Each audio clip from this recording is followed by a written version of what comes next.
L'Alpine A110 est devenue au fil du temps la représentante d'une époque bénie où la France gagnait en compétition automobile avec ses petits artisans, en rallye comme en endurance. Créée en 1955 par Jean Rédélé, la marque se lance d'abord avec l'A106 dérivée de la Renault 4 chevaux.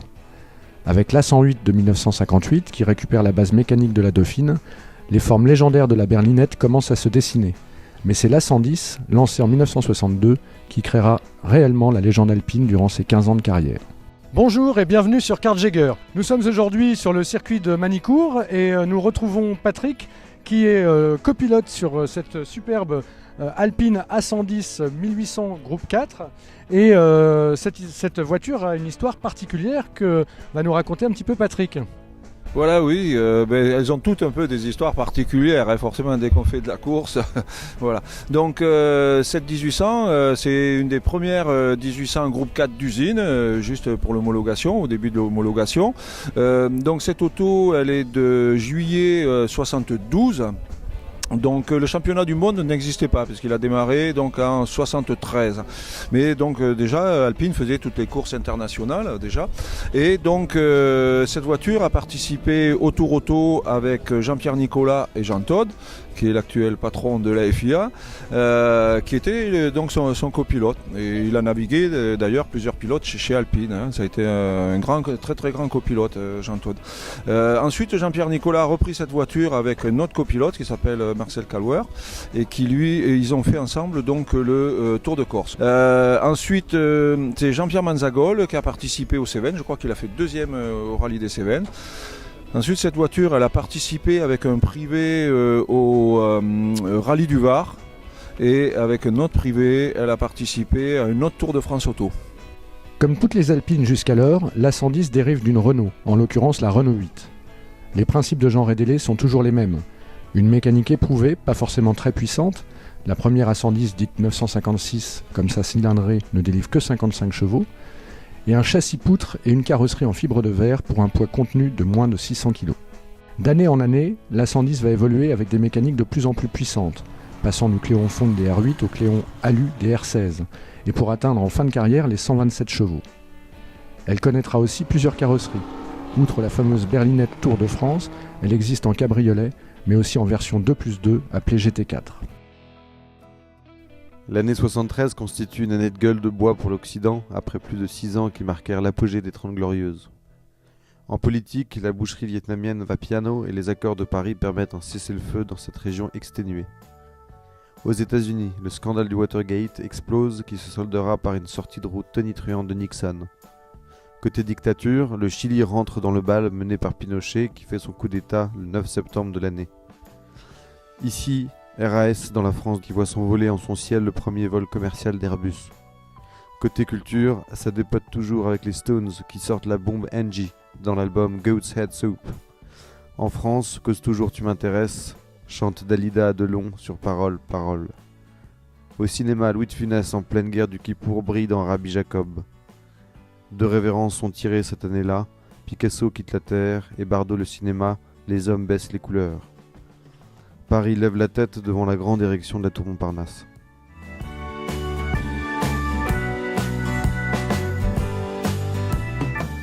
Alors Patrick, nous voilà à l'intérieur de l'Alpine A110. Il fait très chaud, ça doit être assez compliqué quand on court. J'aimerais que vous nous parliez un petit peu des caractéristiques particulières de l'Alpine et en quoi est-elle assez joueuse à conduire. Voilà, donc l'Alpine, l'essence même, c'est ses caractéristiques, c'est ce qu'a créé Jean Rédélé, qui lui courait à l'époque sur des 4 chevaux Renault, hein, au lendemain de la guerre, il n'y avait plus grand chose. Donc ça a été toujours donc, de réduire le poids.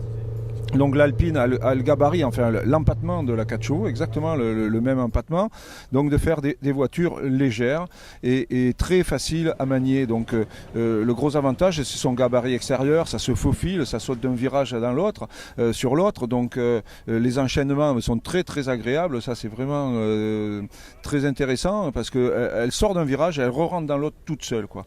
Alors après, elle est bien sûr moins à l'aise parce que c'est pas une voiture de circuit du tout, hein, sur des grandes courbes ou autres. autres, c'est plus délicat, quoi. Voilà. Et on a des vitesses de pointe aussi qui sont quand même modérées. Une berlinette, on doit pouvoir prendre de 215 à l'heure, mais bon, il faut vraiment, faut la tenir, quoi. Voilà. Je voulais vous poser comme question, c'est comment vous expliquez qu'une berlinette A110 aujourd'hui soit tellement mythique aux yeux des gens, alors que finalement elle a été moins produite que la 310 ou que la V6 GT Turbo. Donc voilà, qu'est-ce qui fait qu'elle est devenue légendaire ? Voilà, donc l'Alpine A110, effectivement, c'est une forme, un look intemporel. Ça n'a été qu'une évolution, un développement à partir de la 4 chevaux Renault, qui elle n'avait pas du tout cette forme, mais comme Jean Ridélé a cherché à gagner, donc je veux dire sur l'aérodynamisme, sur le poids, eh ben, les différents modèles qu'il a fabriqués avant la création de l'A110 ont fait que une fois ils ont fait le devant, une fois ils ont fait le derrière, une fois les côtés, parce qu'ils se sont adaptés aux mécaniques. Et comme les mécaniques évoluaient, on est passé du moteur de la 4 chevaux au moteur de la Dauphine.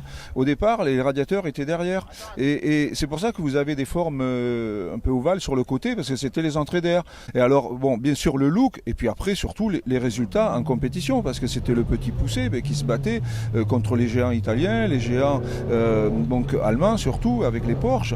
Et là, on n'est pas du tout dans le même domaine, puisque Alpine, ce sont, comme je dis moi souvent, des géniaux bricoleurs, quoi. Que chez Porsche, ce sont vraiment des ingénieurs, quoi. Voilà, eux, ce sont des personnes ingénieuses. Et c'était vraiment un atelier, quoi. C'était beaucoup de bricolage, quoi. Les années 60 et 70 voient l'arrivée sur le marché de nombreuses petites sportives. Rien qu'en France, Alpine se confronte au CG 1200S et 1300 à moteur Simca, ou bien au Matrajet puis 530. À l'étranger, les Lotus sont dans la même philosophie du Light is Right cher à Colin Chapman, tandis que Porsche bâtit sa légende avec la 911 un peu plus bourgeoise.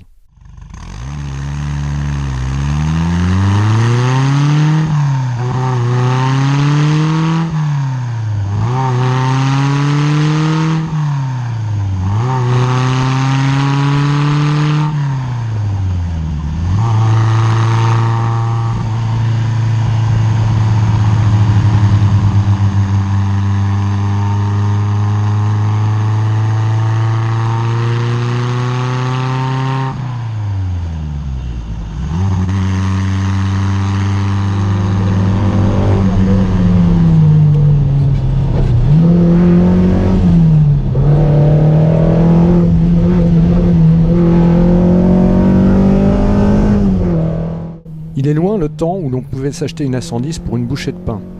Désormais, la cote varie entre 50 000 et 125 000 euros suivant les modèles.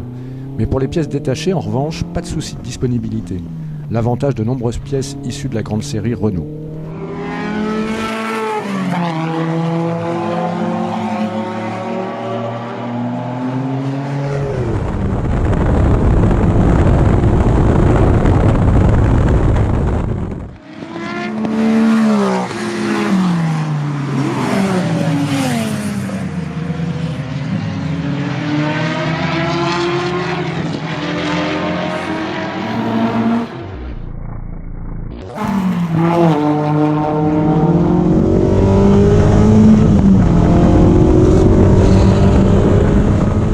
L'Alpine A110 a marqué plusieurs générations d'amateurs, particulièrement en France, grâce à son dessin si typique et à ses victoires en compétition. Elle est le symbole de cette France qui gagne des années 60, encore insouciante. Jouet pour grands enfants nostalgiques, peu importe les tarifs qui explosent, quand on aime, on ne compte pas. Enfin, elle dispose aujourd'hui d'une descendance avec la nouvelle Alpine A110, évocation très réussie dans un style plus moderne.